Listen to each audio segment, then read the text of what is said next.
पहला पाठ यिर्मयाह का ग्रंथ। प्रभु यह कहता है, धिक्कार उस मनुष्य को जो मनुष्य पर भरोसा रखता है, जो निरे मनुष्य का सहारा लेता है और जिसका हृदय प्रभु से विमुख हो जाता है। वह मरुभूमि के पौधे के सदृश है, जो कभी अच्छे दिन नहीं देखता। वह मरुभूमि के उत्पात स्थानों में नूनखरी और निर्जन धरती पर रहता है।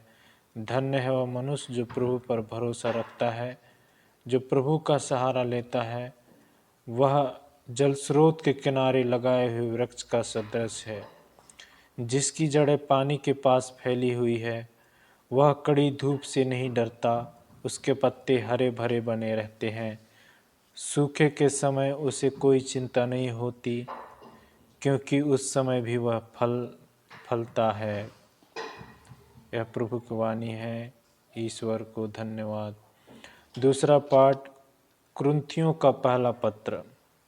यदि हमारी शिक्षा यह है कि मसीह मृतकों में से जी उठे, तो आप लोगों में कुछ यह कैसे कहते हैं कि मृतकों का पुनरुत्थान नहीं होता।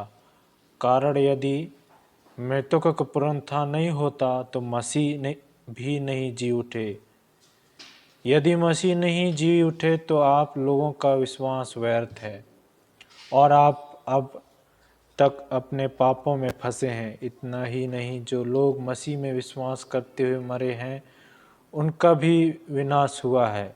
यदि मसीह पर हमारा भरोसा इस जीवन तक ही सीमित है, तो हम सब मनुष्यों में सबसे अधिक दयनीय है। किंतु मसीह सचमुच मृतकों में से जी उठे। जो लोग मृत्यु में सो गए हैं, उनमें वह सबसे पहले जी उठे। यह प्रभु की वाणी है। ईश्वर को धन्यवाद। सुसमाचार संत लूकस। ईसा उनके साथ उतरकर एक मैदान में खड़े हो गए। वहाँ उनके बहुत से शिष्य थे और समस्त यहूदिया तथा यरूशलेम का और समुद्र के किनारे तीरुस तथा सीदोन का एक विशाल जनसमूह भी था, जो उनका उपदेश सुनने और अपने रोगों से मुक्त होने के लिए आया था। ईसा ने अपने शिष्यों की ओर देखकर कहा, धन्य हो तुम जो दरिद्र हो, स्वर्गराज तुम लोगों का है। धन्य हो तुम जो अभी भूखे हो, तुम तृप्त किए जाओगे। धन्य हो तुम जो अभी रोते हो, तुम हंसोगे। धन्य हो तुम जब मानव पुत्र के कारण लोग तुमसे बैर करेंगे, तुम्हारा बहिष्कार और अपमान करेंगे और तुम्हारा नाम घृणित समझकर निकाल देंगे। उस दिन उल्लासित हो और आनंद मनाओ, क्योंकि स्वर्ग में तुम्हें महान पुरस्कार प्राप्त होगा। उनके पूर्वज नबियों के साथ ऐसा ही किया करते थे। धिक्कार तुम्हें जो धनी हो, तुम अपना सुख चैन पा चुके हो। धिक्कार तुम्हें जो अभी तृप्त हो, तुम भूखे रहोगे। धिक्कार तुम्हें जो अभी हंसते हो, तुम शोक मनाओगे और रोओगे। धिक्कार तुम्हें जब सब लोग तुम्हारी प्रशंसा करते हैं। उनके पूर्वज झूठे नबियों के साथ ऐसा ही किया करते थे। यह प्रभु का सुसमाचार है। ख्रिस्त में मेरे विश्वासियों, आनंद के बिना मनुष्य का जीवन निरर्थक है। संत थॉमस अक्विन्स के अनुसार भी मनुष्य के लिए आध्यात्मिक खुशी की अति आवश्यकता है। इसलिए तो वह जी तोड़ मेहनत भी करता है और इसलिए वह हर दुख दर्द से बचना चाहता है।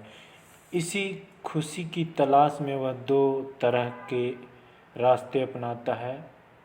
पहला,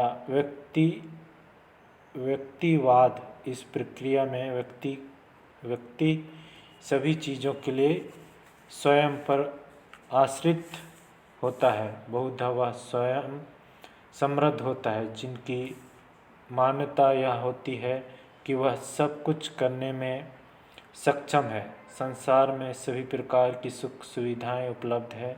इस तरह के लोग दुनियाई सुख में विलुप्त होते हैं, पर ये भूल जाते हैं कि वे सामाजिक प्राणी हैं जिन्हें दूसरों की भी आवश्यकता है। जब वे बीमार होते हैं तो उन्हें सहानुभूति के साथ साथ डॉक्टर के दवा की भी आवश्यकता होती है।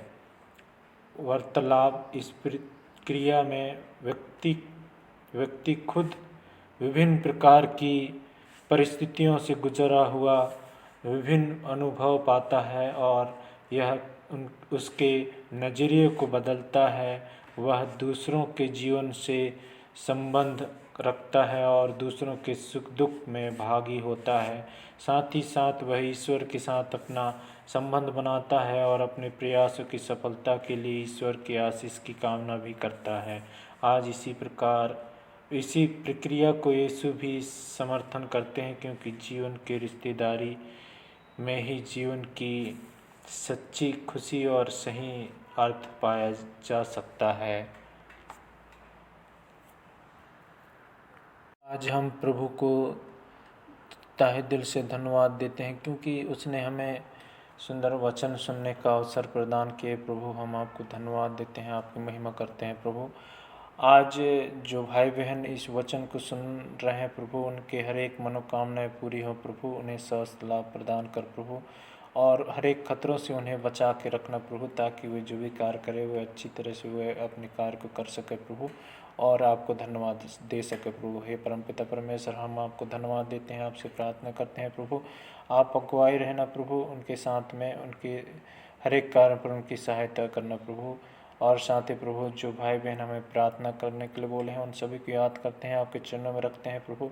उनकी हर एक मनोकामनाएं पूरी हों प्रभु, और उन्हें स्वस्थ लाभ प्रदान कर प्रभु। धन्यवाद प्रभु, तेरी महिमा हो, तेरी जय हो, तेरी बड़ाई हो प्रभु। धन्यवाद। हालेलुया।